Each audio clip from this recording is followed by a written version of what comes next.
Hello friends, എല്ലാവർക്കും നമ്മുടെ പുതിയൊരു വീഡിയോയിലേക്ക് സ്വാഗതം. നടിയെ ആക്രമിക്കപ്പെട്ട കേസിൻ്റെ വിധി വന്നതിന് പിന്നാലെ മഞ്ജു ആണെങ്കിലും ദിലീപുമായിട്ടുള്ള വിവാഹബന്ധം ഉണ്ടായിരുന്ന ടൈമിൽ നടന്ന കുറേ സംഭവങ്ങളും കാര്യങ്ങളുമൊക്കെ ഇപ്പോൾ പല ആൾക്കാരും വീഡിയോസായിട്ട് ചെയ്യുന്നുണ്ട്.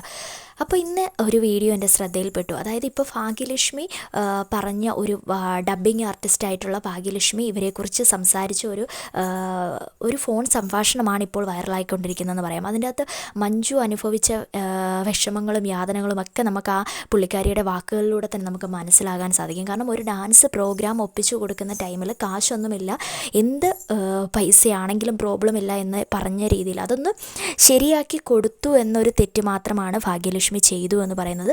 തെറ്റായിട്ടല്ല പുള്ളിക്കാരി പറയുന്നത്. പക്ഷേ ആ ടൈമിൽ ദിലീപ് വിളിക്കുകയും അതിൽ നിന്ന് പിന്മാറണമെന്ന് മഞ്ജുവിനോട് പറയണമെന്ന് പറയുമ്പോൾ താൻ പറയില്ല എന്ന് പറയുമ്പോൾ രൂക്ഷമായിട്ടുള്ള സംസാരവും കാര്യമാണ് ദിലീപ് കാണിച്ചെന്നും, അതുപോലെ തന്നെ ആ മഞ്ജു ആ വേദിയിൽ കയറാൻ ഡാൻസ് അവതരിപ്പിക്കുന്നതിന് മുന്നേ ദിലീപിനെ വിളിക്കുന്ന ടൈമിൽ ദിലീപേട്ട അനുഗ്രഹിക്കണം, ഞാൻ നൃത്തം ചെയ്യാൻ പോകുവാണ് എന്ന് പറയുന്ന ടൈമിൽ പോലും വളരെ ഹാർഷായിട്ടുള്ള വേർഡും കാര്യങ്ങളുമാണ് ദിലീപ് യൂസ് ചെയ്തതെന്നും അങ്ങനെയുള്ള പല ഇൻസിഡൻസും ഭാഗ്യലക്ഷ്മി ഇപ്പം നേരിട്ട് പറയുകയാണ്. ഒരു വിധത്തിൽ പല വീഡിയോസിൻ്റെ താഴെയാണെങ്കിലും കമൻറ്റ് സെക്ഷനിലുമെല്ലാം ഒരുപാട് ആൾക്കാർ കമൻറ്റ് ചെയ്യുന്നൊരു കാര്യമാണ്, ദിലീപിൽ നിന്ന് മഞ്ജു ഒരുപാട് അനുഭവിച്ചിട്ടുണ്ട്. കാരണം പുറത്തേക്കൊരു പ്രോഗ്രാമിനാണെങ്കിലും സിനിമയിൽ നിന്നും എല്ലാം വിട്ടുമാറി ആ വീടിനുള്ളിൽ തന്നെ അടയ്ക്കപ്പെട്ട നിലയിലായിരുന്നു എന്ന് തന്നെ പറയാമല്ലേ മഞ്ജുവിൻ്റെ ജീവിതം. അത് ഒരുപാട് ആൾക്കാർ കമൻറ്റ് ചെയ്യുന്നുണ്ട്. പക്ഷേ അതൊക്കെ സത്യമായിട്ട് വരുന്നു എന്ന് പറയാം. ഇവർ ഒന്നും തുറന്ന് പറയുന്നില്ല എങ്കിൽ പോലും മഞ്ജുവിനോടുള്ള ദിലീപിൻ്റെ ആ പകയും കാര്യങ്ങളൊക്കെ പല വേദികളിലും പ്രകടനമൊക്കെ നമുക്ക് മനസ്സിലാക്കാനുള്ളതേ ഉള്ളൂ. അപ്പോൾ ഈ വീടും കൂടെ ഇവരുടെ വാക്കുകളും കൂടെ ഈ വോയിസൂടെ നിങ്ങളൊന്ന് കേട്ടു നോക്കി. ഈ വോയിസ് കേട്ട് കഴിയുമ്പോൾ തന്നെ മനസ്സിലാവും പുള്ളിക്കാരി എങ്ങനെയാണ് ജീവിച്ചിരുന്നത്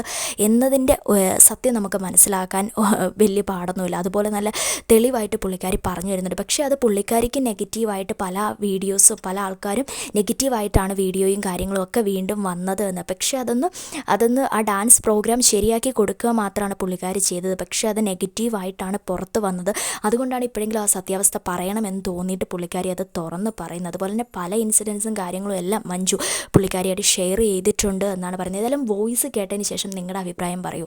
സത്യം പറഞ്ഞാൽ ഒരുപാട് ആൾക്കാർ ഇതിൻ്റെ താഴെ തന്നെ ഈ വീഡിയോയ്ക്ക് താഴെ തന്നെ കമൻറ്റ് ഇട്ടിരിക്കുന്നത് സത്യത്തിൽ ഇത് കേൾക്കുമ്പോൾ പാവം തോന്നുകയാണ്. മഞ്ജു ഒരു പാവം കുട്ടിയായതുകൊണ്ടായിരിക്കാം ഇത്രയൊക്കെ സഹിച്ച് പുള്ളിയുടെ കൂടെ നിന്നത്. അതേ ജീവിതം തന്നെയാണ് കാവ്യ ആവർത്തിച്ചുകൊണ്ടിരിക്കുന്നത്, പുറത്തേക്ക് ഇറങ്ങാതെയുള്ള ജീവിതമാണ് ആവർത്തിച്ചുകൊണ്ടിരിക്കുന്നത്. അങ്ങനെ ഒരുപാട് മഞ്ജുവിനെ മാത്രം സപ്പോർട്ട് ചെയ്തുകൊണ്ട് ഒരുപാട് കമൻറ്റ് സെക്ഷനിൽ പോലും കമൻറ്റ് വന്നിട്ടുണ്ട്. ഏതായാലും വീഡിയോ കണ്ടിട്ട് നിങ്ങളുടെ അഭിപ്രായം എന്താണെങ്കിലും ഷെയർ ചെയ്യുക.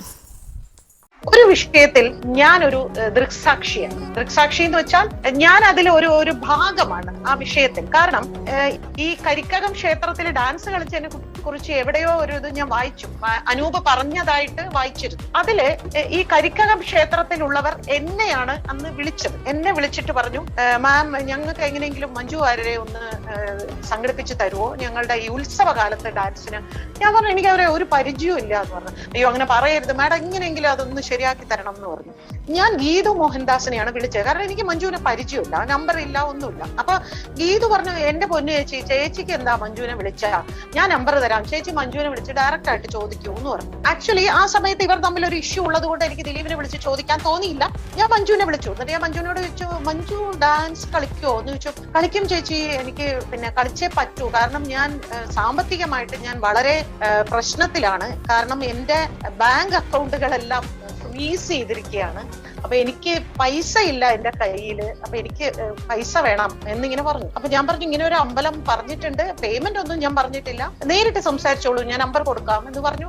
എന്റെ റോൾ അവിടെ കഴിഞ്ഞു. അവര് രണ്ടുപേരും തമ്മിൽ സംസാരിച്ചു. പേയ്മെന്റ് അവര് ചോദിച്ച പേയ്മെന്റ് തന്നെ ഓക്കെ പറഞ്ഞു. അതിൽ യാതൊരു ബാർഗൈനിങ് ഒന്നും അവര് നടത്തിയില്ല. നല്ല രീതിയിലുള്ള ഒരു പേയ്മെന്റ് പറഞ്ഞു. മഞ്ജു എന്നെ വിളിച്ച് പറഞ്ഞു, ചേച്ചി അത് ഫിക്സ് ചെയ്തു, ഞാൻ പകുതി അഡ്വാൻസ് തന്നു, അങ്ങനെ എങ്ങനെയെന്നൊക്കെ പറഞ്ഞു. അത് കഴിഞ്ഞു.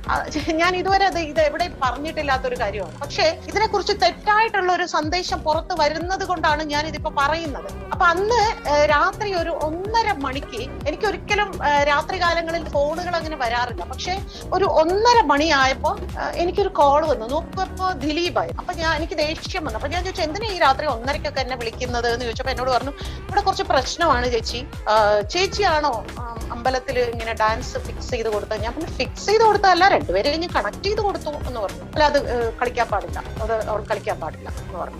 അതിപ്പോ എന്നോട് പറഞ്ഞിട്ട് എന്താ കാര്യം? അത് നിങ്ങൾ നേരിട്ട് സംസാരിക്കൂ, നിങ്ങളുടെ ഭാര്യയല്ലേ, സംസാരിക്കൂ എന്ന് പറഞ്ഞു. അപ്പൊ എന്റെ അടുത്ത് പറഞ്ഞു, ഇല്ല ചേച്ചിയെ ഭയങ്കര സ്നേഹവും ചേച്ചിയോട് ഭയങ്കര ബഹുമാനമാണ്, ചേച്ചി പറഞ്ഞാൽ കേൾക്കും എന്ന് പറഞ്ഞു. അപ്പൊ ഞാൻ പറഞ്ഞു, 14 വർഷം കൂടെ ജീവിച്ച നിങ്ങൾക്ക് അവളെ സ്വാധീനിക്കാൻ സാധിച്ചില്ലെങ്കിൽ ഇന്നലെ സംസാരിച്ച് എനിക്ക് എങ്ങനെ അവരെ സ്വാധീനിക്കാൻ സാധിക്കുന്നത്, അതുകൊണ്ട് ഞാൻ സംസാരിക്കില്ല എന്ന് പറഞ്ഞു. അപ്പൊ എന്റെ അടുത്ത് കുറച്ച് ഷൗട്ട് ചെയ്ത് സംസാരിച്ചു, കുറച്ച് ഇതായിട്ട് തന്നെ എന്നോട് രൂക്ഷമായി തന്നെ സംസാരിച്ചു. ഞാനും തിരിച്ച് രൂക്ഷമായി സംസാരിച്ചു.